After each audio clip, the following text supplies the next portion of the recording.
better witness and living the Christian life. We ask in Christ's name. Amen.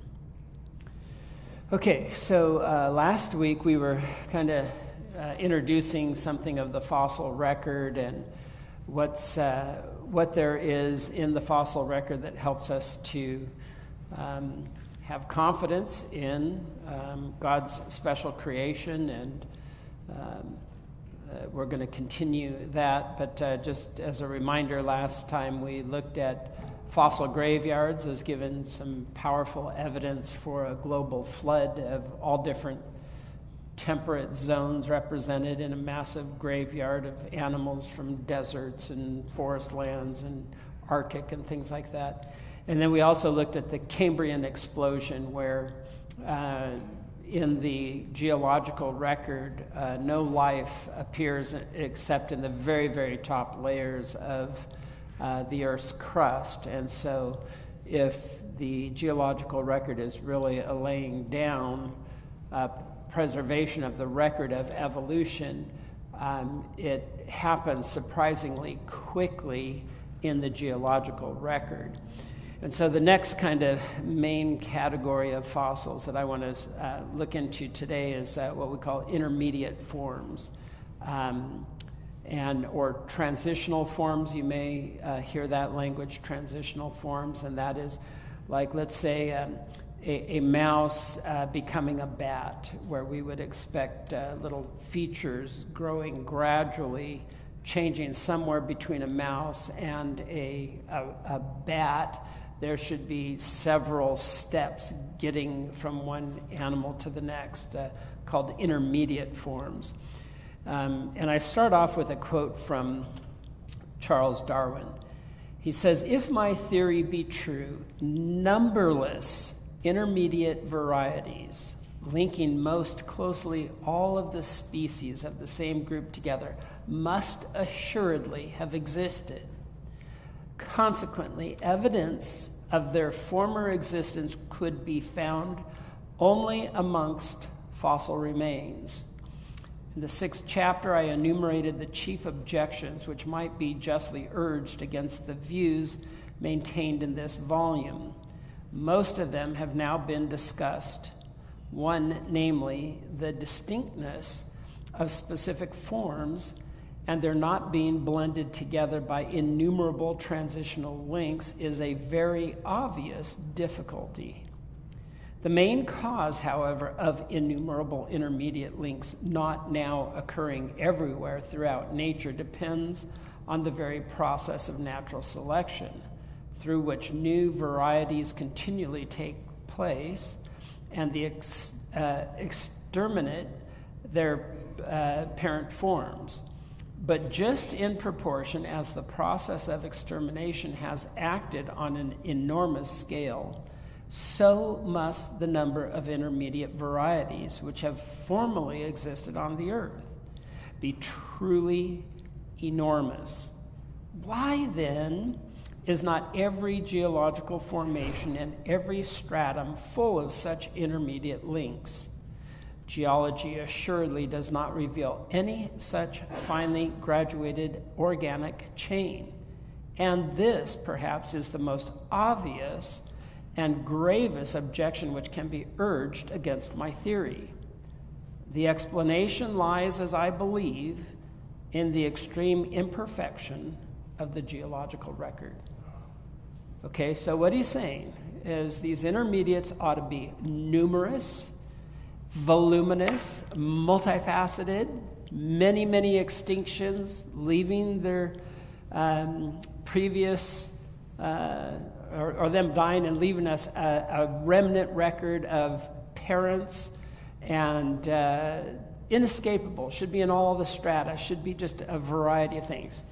And yet we don't have that. And what is his rationale for why that does not exist in the fossil record? It's the very last sentence. I believe the extreme imperfection of the geological record is why we don't have these. In other words, we just don't have a lot of fossils these days. Well, at that time, there were plenty of fossils that had been discovered. But here's a challenge. I want to set the stage for what we're going to be looking at. What is observed in genetic mutations, that when mutations occur, they're very rare, but when they do occur, they're 99.9% degenerative or harmful. You might think you've got 100 connections in your TV set, and if you were to just take 2 of those wires and change them, typically it's not going to make your TV perform better, right? It would probably cause problems, and that's what happens in genetics. When we have mutations, they are harmful 99.9% of the time. So in order for evolution to take place, it would be taking place in the vast extreme minority of cases, that you would have 999 failures to every 1 positive mutation, right? So in the fossil record, we ought not to think that we could go to the fossil record and find all these fully functional, very sophisticated and operational creatures, but we should find all sorts of mistakes, blunders, blobs, confused, problematic things that exist, 999 to 1. And we have, last I had looked at the statistics, something on the order of 700 million fossils that have been discovered. And how many intermediates do we have? Goose egg, exactly. Now, the evolutionists aren't going to admit that. They're going to try to persuade us that there are these creatures that are really intermediate. They seem to have, half legs, half fins, like the coelacanth on the next page on your outline. The coelacanth is a fish that supposedly lived 400 million years ago and became extinct, and that was the story that the evolutionists were trying to pass off. You'll see the little picture there below on the bottom where you have this Shiosaurus ichthyosaur who's stabbing one of these coelacanths. And here's this very ancient ocean with these creatures swimming around, and that this is all just prehistoric sort of stuff. But as we know, the coelacanth is still living, found off the coast of Madagascar, a living species, not something that died out 400 million years ago. And pause for a moment. If evolution is true and the coelacanth, which has changed 0, living in Madagascar, and I guess they've found it off of the coast of Japan as well now, alive and well, and it hasn't changed an iota from the fossils of supposedly 400 million years ago.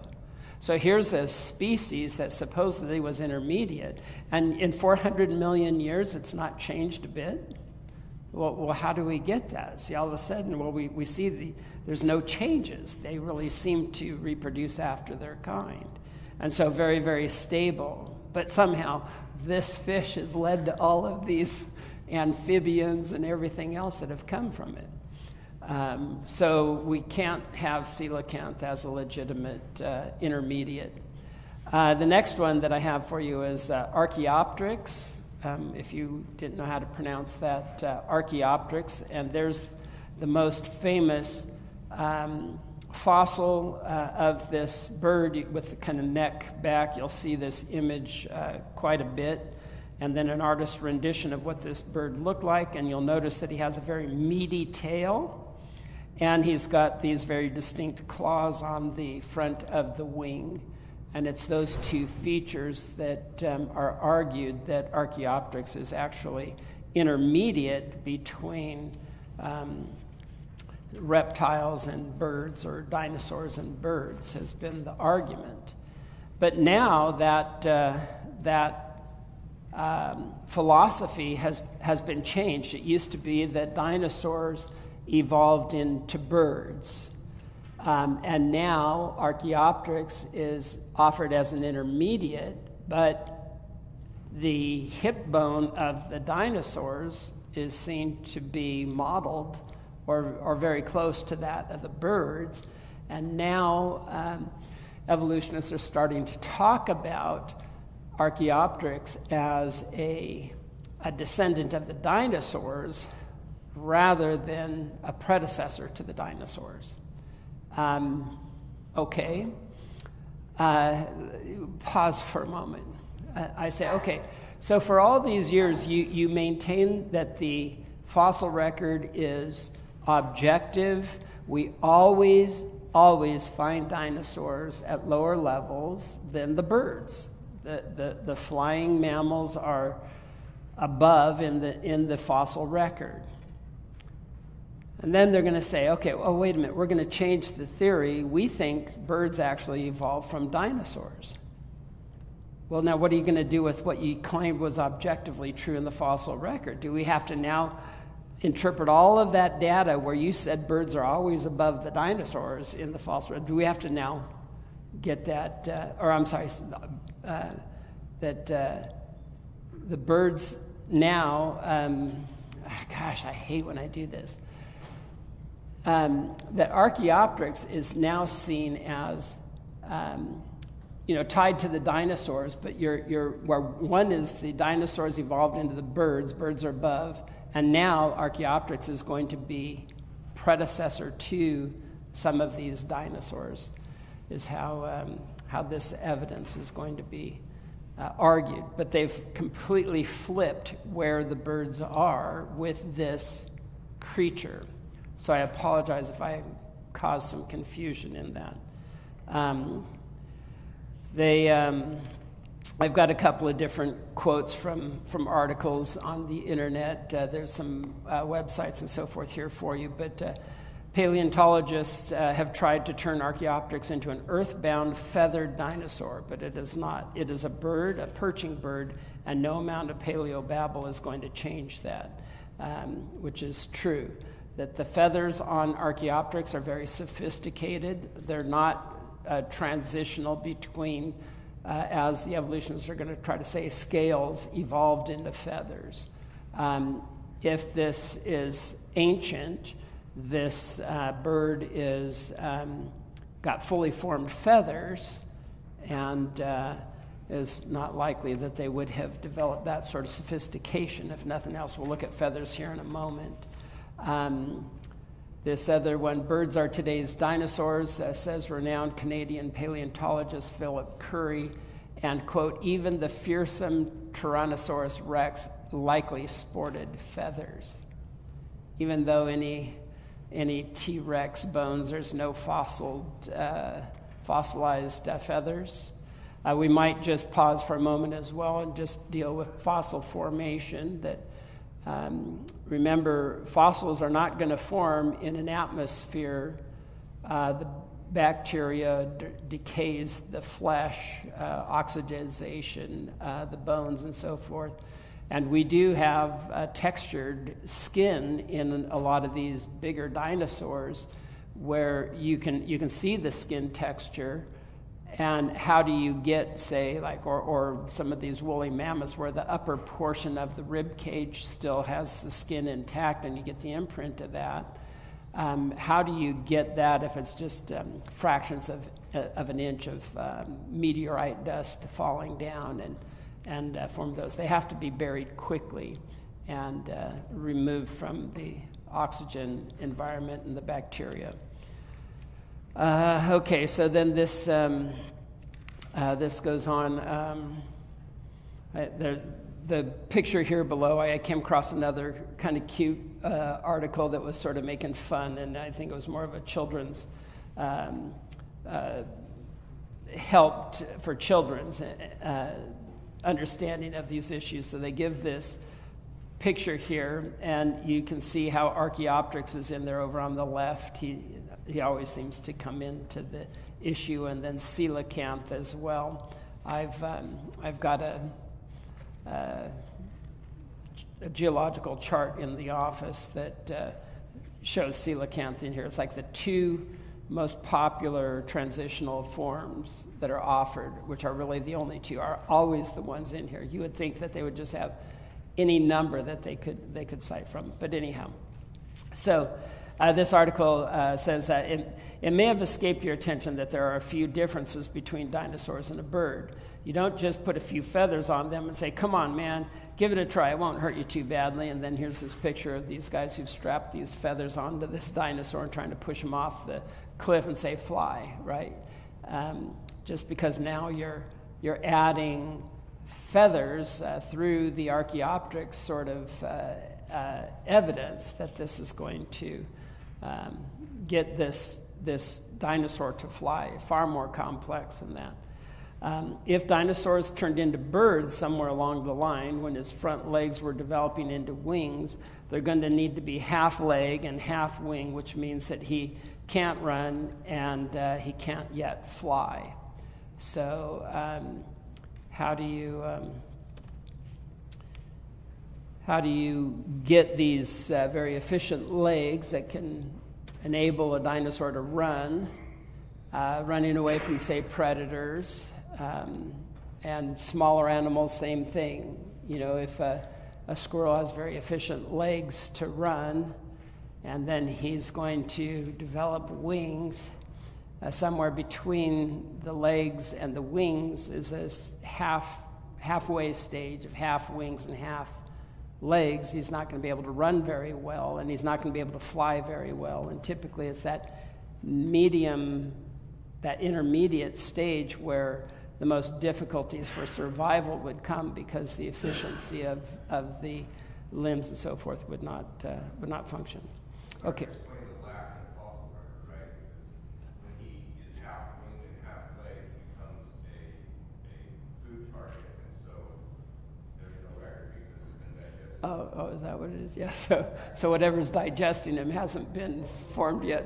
Yeah. Still be forms alive in transition today if it was what happened.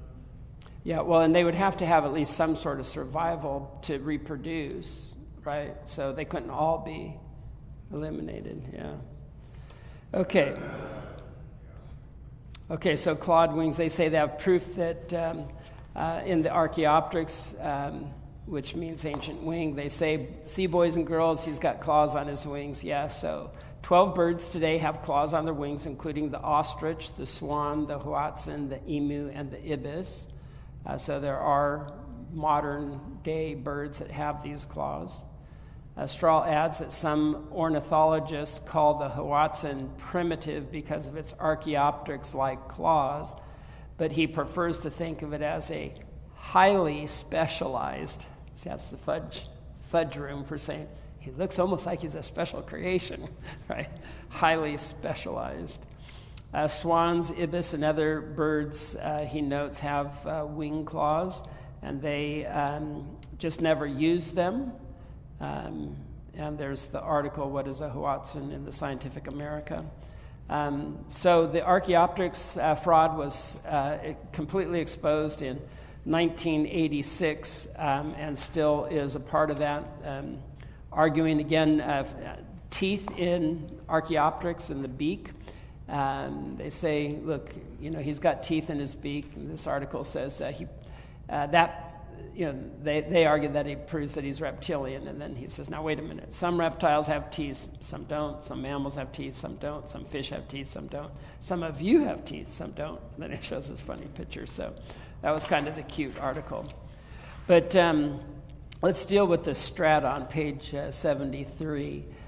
Here again is the Archaeopteryx fossil, very familiar fossil.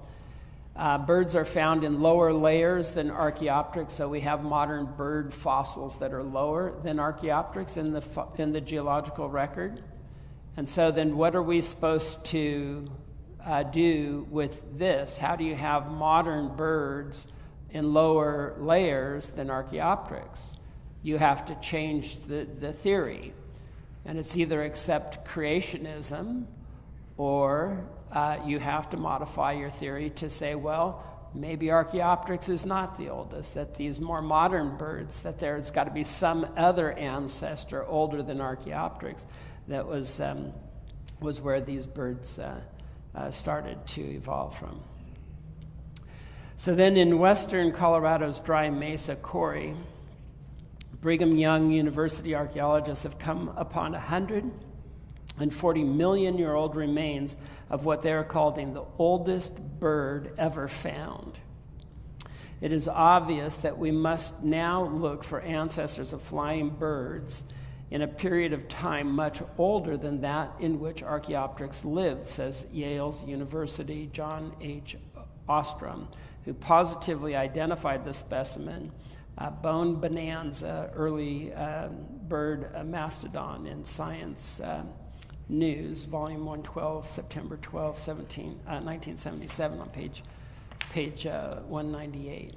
So the strata is going to give us problems with Archaeopteryx being put where he is in this grand scheme. Now, section 4, Dan, do you have a question? Would Mormon archaeologists be younger creationists or no? Well, I think just like in Christianity, you have some that are young age and some that are old earthers. But yeah, they are not going to be consistent throughout Mormonism, I would expect. Okay, so on section 4, I didn't get a lot of, sort of some supporting evidence for this, so I'll just kind of speak to what's going on in these evidences. You see here a magnified picture of the feather. The feather is very, very structured, very complex.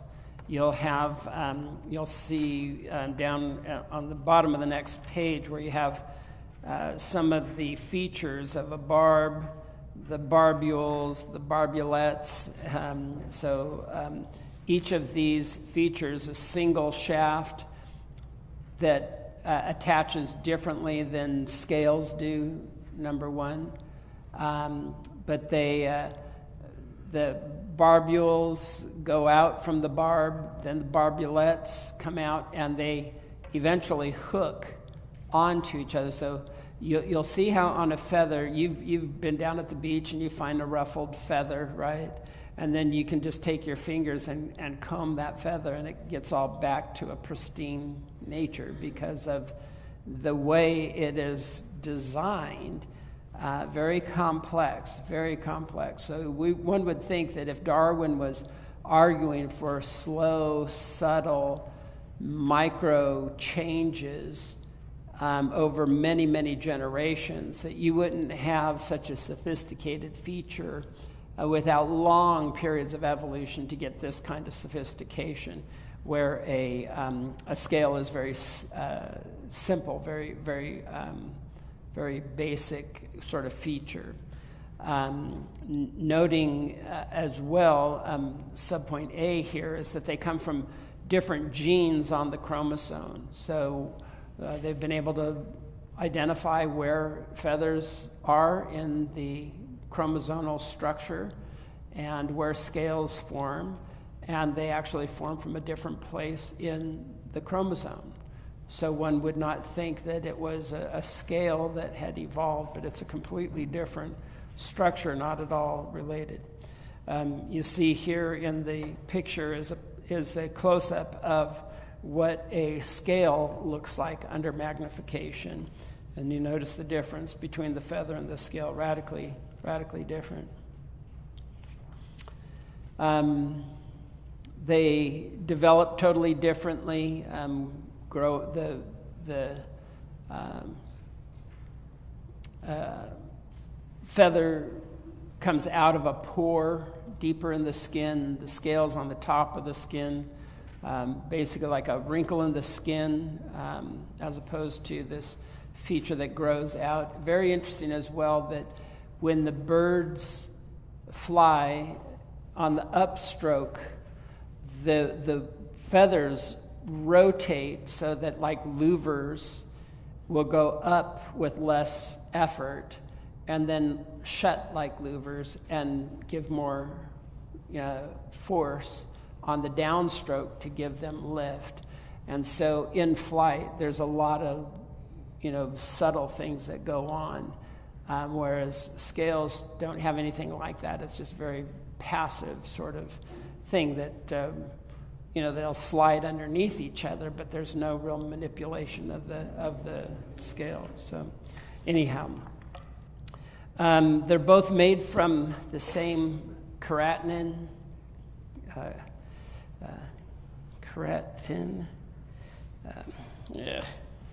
falling apart here, which is, the stuff that our fingernails are made of. Keratin, is that the correct? Keratin. I knew I was pronouncing it wrong. Keratin. It's like, why does that sound funny? Okay, thank you. Keratin. And so, again, if you just argue from similarity, when one argues this way, similarity doesn't prove causality. The example that this article gives, battleships and forks are both made from iron. It doesn't prove that that they both evolved from a tin can or something like that. I'll say sometimes a Toyota 4x4 truck and a Ford 4x4 truck both have similarities. Doesn't mean one caused the other, one evolved from the other. No. Similarity, I could give you all of my screws and nails and hooks and bits and bobs in my workshop, put them all in a tub and scatter them on the floor, and you'd be able to organize all of those things in terms of similarity, most similar to least, and you could get a continuum of things that some things would be very, very much alike, different size nails and so forth, lots of those, and then some strange things like, some handle to a tool or something that might look radically different at the end of the day, and I just have nothing that looks like this particular object. Okay, so we can classify things according to the similarity. And now getting them very, very close, again, does that mean that one caused the other? No, we're just able to classify things. And that's all that's being done. And that's the big ruse in scientific studies of these animals. Putting monkeys and men together says there's a greater similarity between men and monkeys than there are with say, whales and monkeys. But that's just classification. And just because an artist who may have similarity in some of his art pieces, you expect similarities. But you can't prove causality just because there's a similarity. So we want to be aware of that. Okay, let's see. There's this little quote there in the middle of page 76.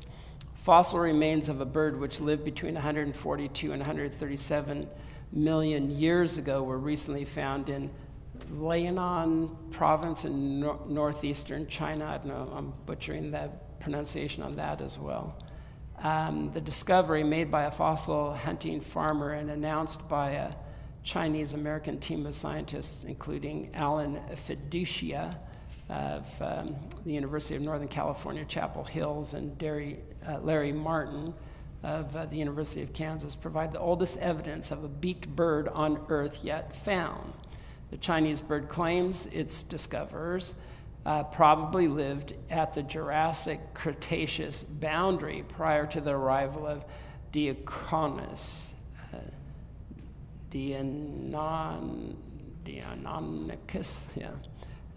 Monachus, and could not possibly be descended from them. So here's a challenge to the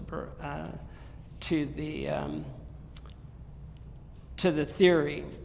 So here's an ostrich, modern-day ostrich, and this other creature here that supposedly came one from the other. But this is saying this oldest bird could not possibly have descended, or the ostrich could not have possibly descended from this particular bird because of some of the features that are a problem there. So that's not going to work. Another one that's not as well known as some of the, like Archaeopteryx and so forth.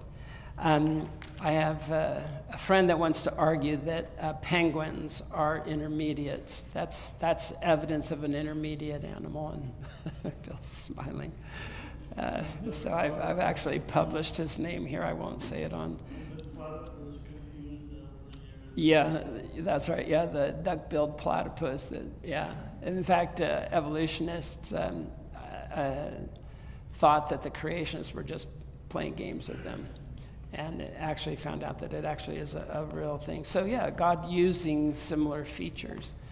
So anyhow, so I tried to argue some of this evidence with non-creationists, and argued that one guy, like I said, his name is there, believes that penguins are intermediate forms. Well, they're fully functional penguins, nothing that we know that they evolved out of with clarity, and they have fully formed feathers. They're very small. They're very efficient swimmers in the water. They're a little bit awkward on land. Same thing with walruses and seals and things like that.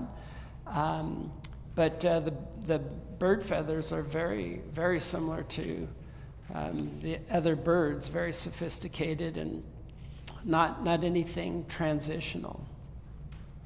Let's think of some other things that are a challenge in the fossil record, and particularly to this idea that Darwin is arguing for these small, minute little changes, little by little, multiple changes to get a change of structures and so forth.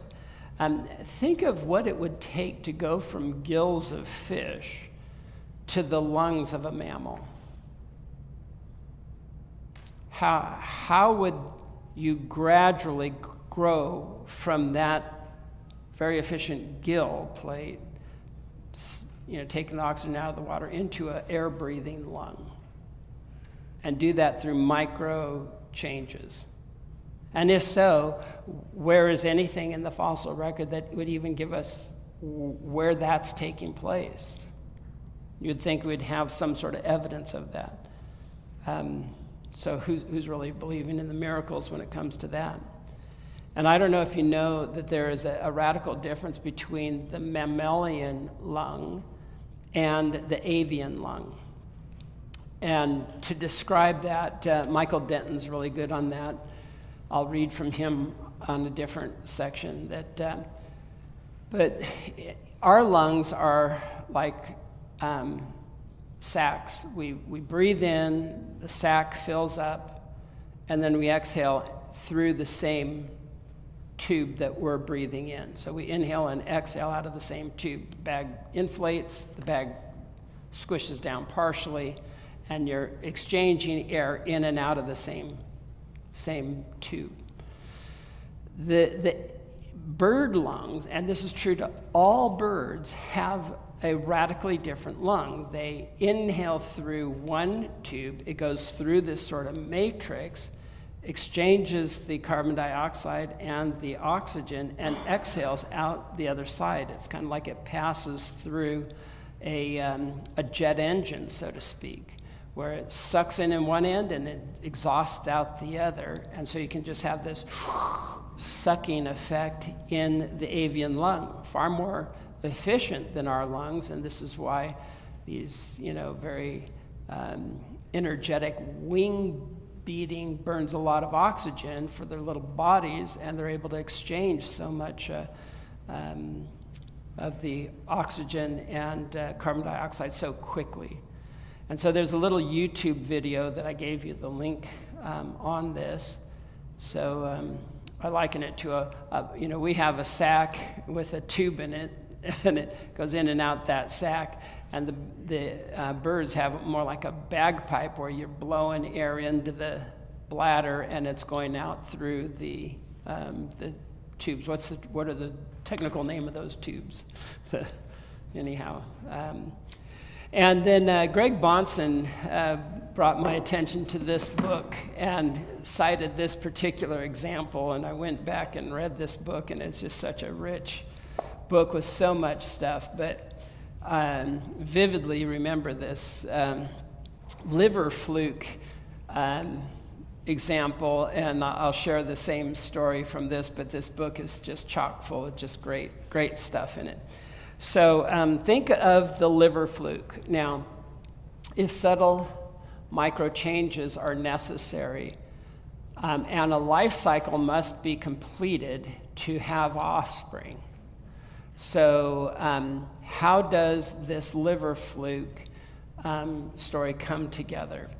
And here's the little story here. The life history of some parasites, which are in themselves astonishing enough, often involve what amounts to a number of metamorphoses.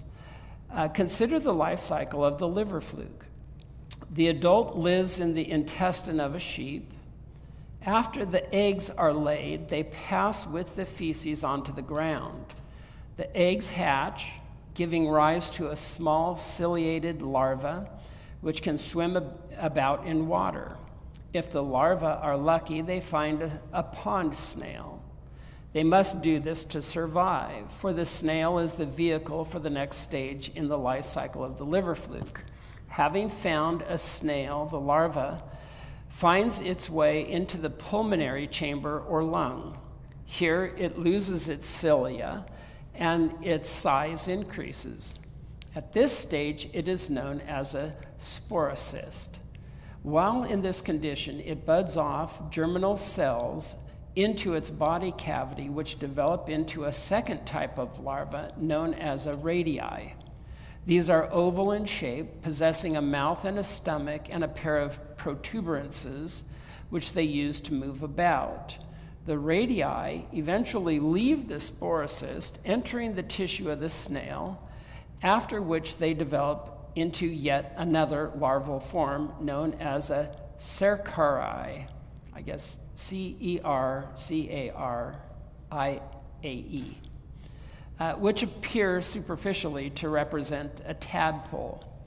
Using their long tails, these tadpole-like larvae work their way through and eventually out of the snail and onto blades of grass, where each larva sheds its tail and encases itself in a sheath.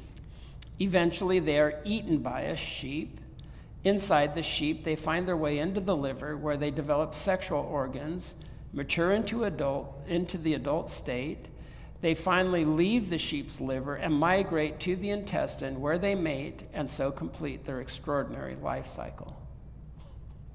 So, how does that happen through small micro changes? It just boggles the mind to think. And there are plenty of these examples. Even National Geographic did a whole episode on these kinds of relations of one animal needing a host animal and having these radical changes to structures, and then just trying to justify, well, it could happen, evolution. It's like the miracles that are required are just beyond comprehension almost. And even I know Institute for Creation Research and others have done a lot. I went through the creation research down in Santee when I was down in seminary, and I went through that museum probably 6 or 8 times, and there was this section on the monarch butterfly, and I had always just kind of passed by that particular evidence and just thinking, like, what's so big about the monarch butterfly? And then I finally went through it, and I was just mind blown that how does this caterpillar that eats leaves, has its own little life cycle, just a huge appetite. It eventually goes into this chrysalis. It turns into liquid, and all of its organs completely reassemble in radically different forms. so that you have flight muscles that aren't even on a caterpillar. The wings, the diet completely changes, the mouth structure changes, the dietary system and all of the organs for functioning of life are so radically different. Now, how did that, and the caterpillar doesn't mate, so the butterfly as an adult is what mates, so how did it ever get to be that butterfly through all of that vast changes by multiple microscopic, or not microscopic, but minute changes? You see, it just becomes so preposterous. So yeah, that's a challenge. And then I'll close with just a couple of quick ones. Darwin had mentioned in the opening quote there is chapter 6 is difficulties with the theory. And in that, famously, you've probably heard this example about the eye, which is what we call a just so story, right? You'll hear the evolutionists that will say, well, it's just that way. And we as Christians ought not to be content with that. It's just that way. Listen to what Charles Darwin admits one of the biggest problems in his theory, in his mind. I think there are just lots of problems. But he says, to suppose that the eye, with all its inimitable contrivances for adjusting the focus to different distances, for admitting different amounts of light, and for the correction of spherical and chromatic aberration, could have been formed by natural selection seems, I freely confess, absurd in the highest possible degree. And then he goes on to explain how this could happen. You could have cells that are light sensitive and blah, blah, blah. Okay, so what he's saying is, our eye, think about this. The most sophisticated cameras that we have, you can spend thousands of dollars on a camera. Auto-focusing cameras, right?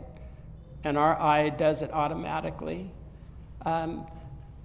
Light, the dilating of the pupils that allows light in and out. We have a retina at the back of the eye that's a curved shaped retina that the nerves take that and present from that ball. If you were to project a picture on a concave background, it would distort the picture. And our eye automatically adjusts all of that and reproduces in our mind an accurate picture of the world. When you put light at a glancing blow, you lose some of the intensity of the color, and that happens as the screen of the retina changes, the light changes, hits at different angles, and all of that color correction is in there and refreshes 24 times a second. Very, very sophisticated. Not even the best cameras are able to do what our eyeball does. And this all happened by chance. And how many engineers does it take to invent these cameras these days, right?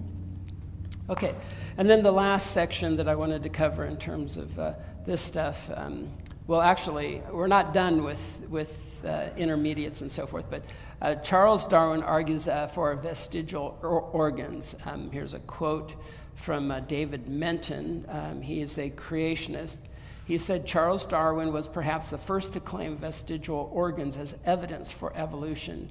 In chapter 13 of his Origin of Species, Darwin discusses what he calls rudimentary, atrophied, and aborted organs.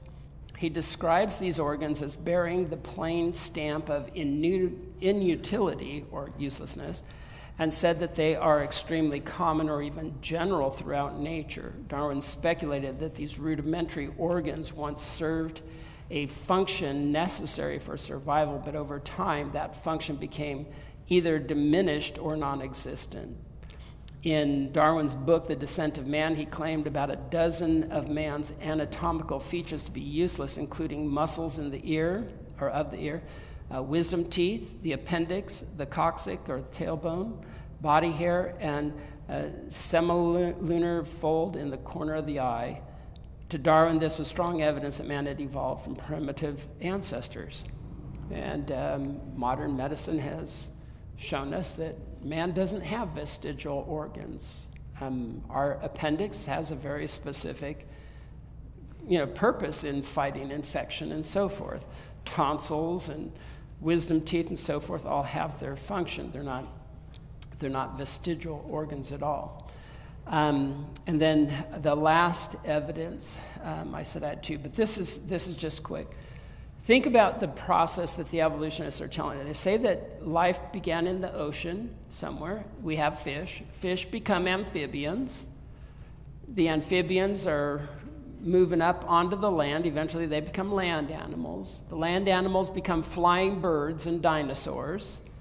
But then somehow we have to get evolution has got to tell us how those land mammals, now with lungs fully developed, actually go back into the ocean, because now you have to account for the porpoise, the killer whales, the whales and so forth that are all breathing air as mammals, not fish, not with gills, but with lungs. So somehow we've got to get these guys back into the ocean, which just, again, begins to stretch credulity. So there's some of the problems with some of the fossil record and these intermediates, and how do you get these things to go. And then next week we'll look specifically at the ape-men theories, and how they fit and what those evidences are and so forth. So it's a good time to be a creationist. Any questions on what we went through here? I know there was some glitches and backtracking on a couple of items that I ask your forgiveness for that sloppiness there. Anything? Is this kind of overwhelming, or feel like you're drinking from a fire hose? I mentioned a couple times, all this stuff is muddy, but at the end of the day, they live by faith.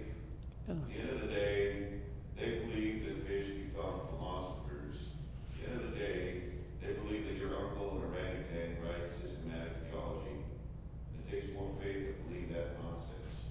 Amen. So they don't live by science, they live by a foolish faith, which ironically is what they say Christians live by. That's right. Yeah, absolutely. So, like Ben Till said, they have their feet firmly planted in midair. Amen. Yeah. Good. That's a good note to end on. Yeah, the folly of unbelief. That's right, the faith of unbelief. Well, would you be willing to close us in prayer, Ben? Sure. Thank you. Almighty and everlasting God, we praise and magnify your name. We thank you that you uphold the world by your power. Thank you that you died in our stead so that we could have life. And 3 days later, you rose from the dead for our justification, so that we could come to your throne of grace, and this world would be filled with the knowledge of the glory of the Lord as far as the waters cover the sea.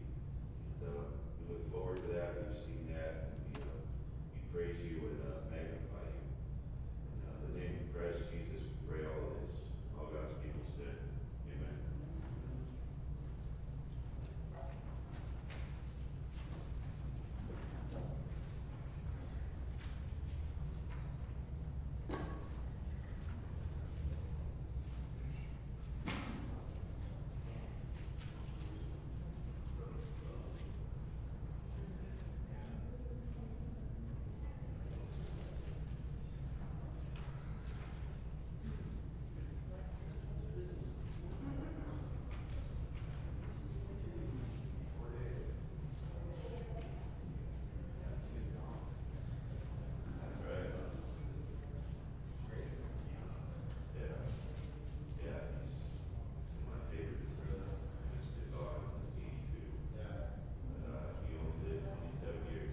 Good morning. Welcome to Oak Hill Presbyterian Church.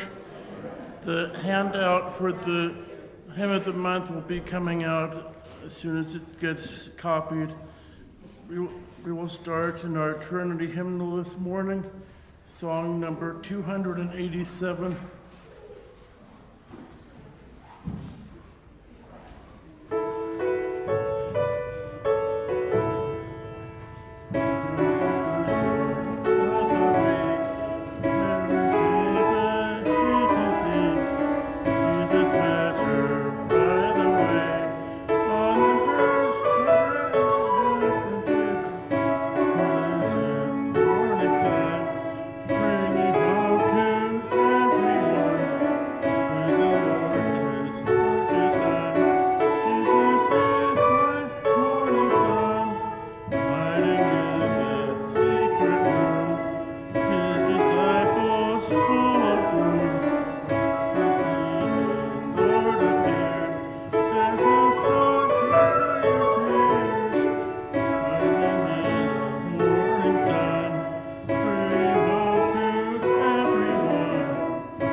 Our next song is number 277.